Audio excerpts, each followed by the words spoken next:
from the Lakeside Newsroom of the Henrico Citizen, your hometown news source since 2001. This is the Henrico News Minute with publisher Tom Lapis. The latest details about what back-to-school plans might look like in Henrico County and more from a very busy day in the county coming up on today's Henrico News Minute for Wednesday, July 15th, 2020. It's brought to you today by Henrico Area Mental Health. And now for the news. Henrico families learned more Tuesday night about what a return to school could look like this fall, even as county school system officials admitted they don't have all the answers themselves. At a community meeting at Glen Allen High School, the school system announced that the Henrico School Board would vote July 23rd to select one of two in-person learning options for the system, and that families and staff members would have until August 2nd to declare whether they will participate in that one for the first semester or choose a fully virtual plan instead. Families would be able to switch from a virtual plan to an in-person plan during the second semester, according to Superintendent Amy Cashwell, who also noted that some students who choose the in-person options likely may have to switch to the fully virtual one during that first semester too for health or other reasons. But what the in-person plan will look like and exactly how it will work is still unknown.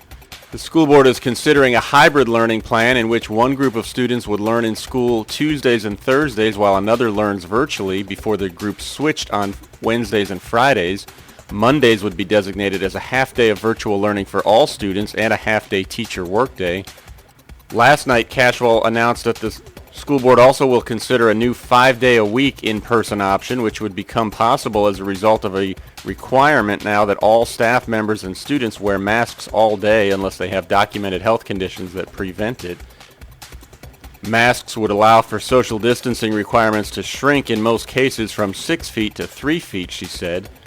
As part of a full-time return, elementary school students who attended in person would remain with their teachers in their classrooms virtually all day under that plan, except for recess, as a way to limit interaction among different groups of students. Middle and high school students who attend in-person classes in that 5-day-a-week plan would have no more than 4 periods of class a day. They would move to class in typical fashion, but while practicing social distancing, and they'd be expected to assist teachers in cleaning their areas in each class, according to Cashwell. Now, before last night's meeting, several dozen teachers and parents gathered in the parking lot of the school to advocate for a safe reopening of schools, with a number lobbying for only virtual schooling until the pandemic slows to no new cases for 2 weeks. Most of those folks were members of the HCPS Back to School Safely Facebook group, which has more than 3,000 members. A survey conducted by the school system that closed July 5th found that 58% of the nearly 13,500 families who responded said they would be very likely to send their students back to school in person in some form, while 26% said they would be somewhat likely and 16% said not likely.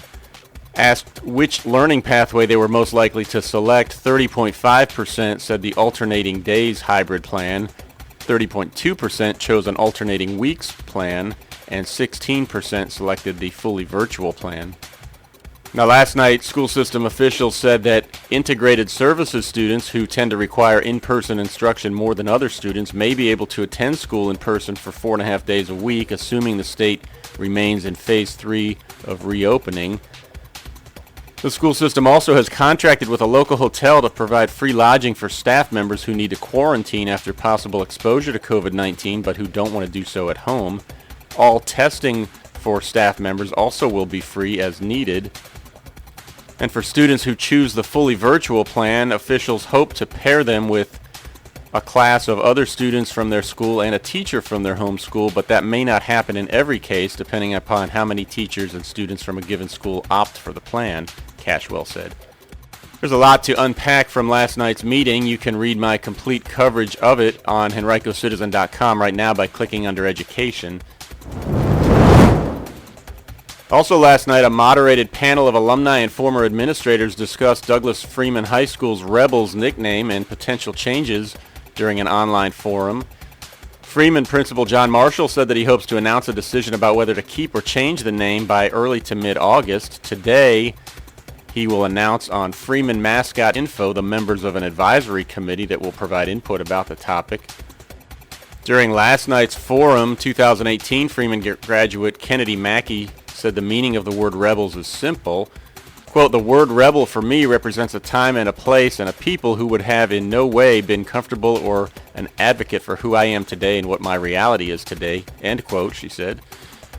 The school's former principal, Edward Pruden, also advocated for a change to the nickname, but several other alumni members said they'd like to keep it as it is.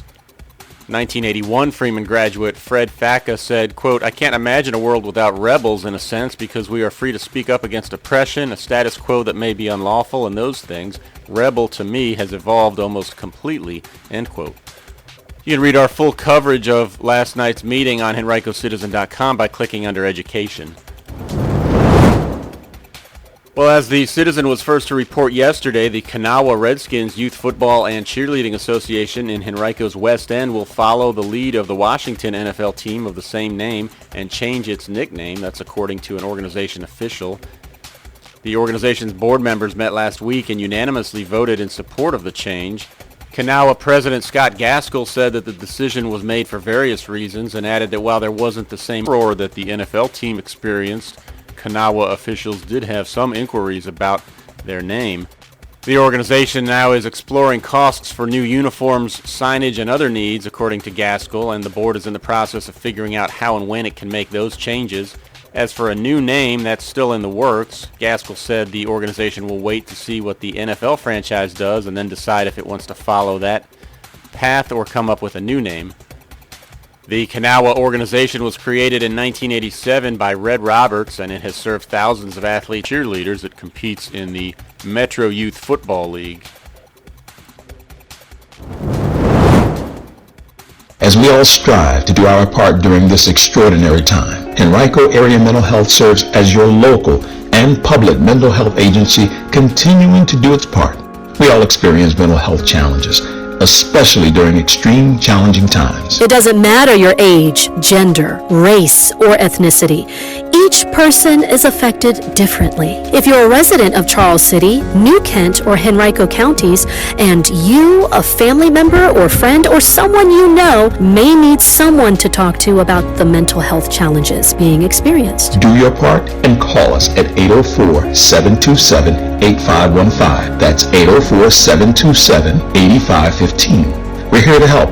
Remember, mental health is good health. Call Henrico Area Mental Health at 804-727-8515.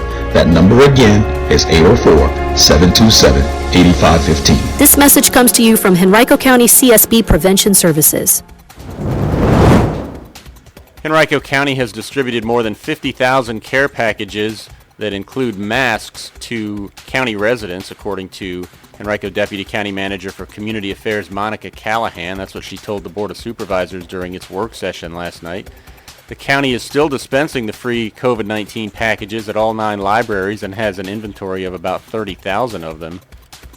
Callahan told the board that COVID-19 challenges the county is anticipating in the coming weeks include providing support to the county's jail, which has experienced an outbreak of the virus recently, supporting Henrico schools with its planning efforts for the fall, increasing access to COVID-19 testing, managing its PPE inventory, and maintaining the county's gradual and consistent reopening. Since January, tactics implemented by new Henrico Sheriff Elisa Gregory and her office have led to the diversion of 768 people from the jail, she told the county's Board of Supervisors during its work session last night. Of those 768, more than 100 were released on personal recognizance bonds, which require no deposit or collateral, 92 on secure bonds, 366 received court releases, and the cases of 103 others were accelerated on the court docket, while 84 were released as a result of extraordinary good time, which allowed for a reduction in their sentences. According to Gregory, most of those people would still be in jail if not for the diversion tactics. Their releases dropped the county's jail population to less than 1,200 at the end of last month, the lowest it had been since 2005. It would actually be even lower, perhaps about 800 people in total, she said, but the Virginia Department of Corrections stopped accepting transfers in March as a result of the pandemic.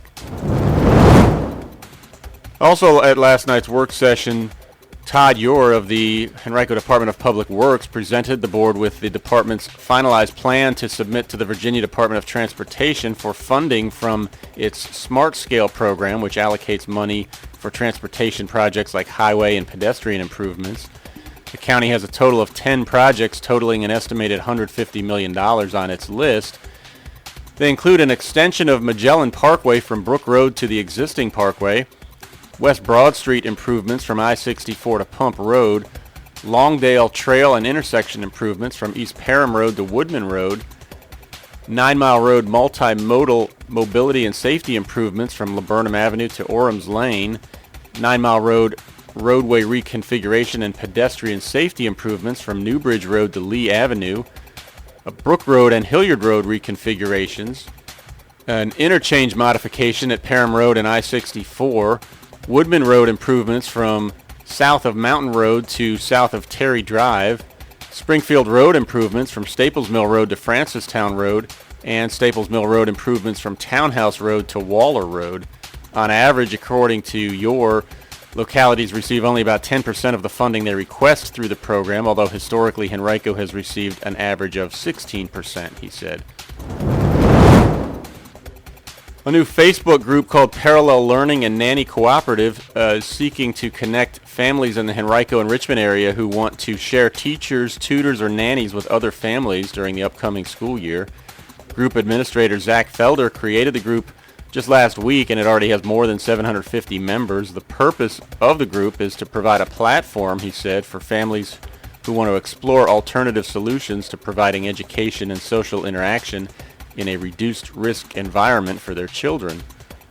Stephanie Fox, a Glen Allen resident and parent of a rising first-grade student and 2 younger children, said that the group has helped form connections, saying, quote, "I think this group would give me the greatest pool of families to find matches with versus my circle of friends or a local online mom group," end quote. Read more about this story on henricocitizen.com by clicking under Education. Virginia Governor Ralph Northam yesterday announced that the Virginia Department of Health will begin enforcing COVID-19 guidelines primarily in the Tidewater region. The measure comes as a result of a recent spike of cases in the Hampton Roads area. Said Northam, quote, "It's clear that step one is stronger enforcement on the regulations," end quote. Although the state has done well with its opening, Northam said there's still the possibility of a resurgence and spike, just as Florida has seen recently. Any businesses with patrons who don't comply with the guidelines of mask wearing and social distancing has the right to remove them from the premises for trespassing, according to state officials. And any business that violates the state guidelines will have its permits and license suspended and receive a citation. That's a Class 1 misdemeanor. But the state will look to reestablish that citation as a civil penalty, in keeping with Northam's stance earlier this year that the Commonwealth doesn't want to cause substantial trouble for businesses or citizens.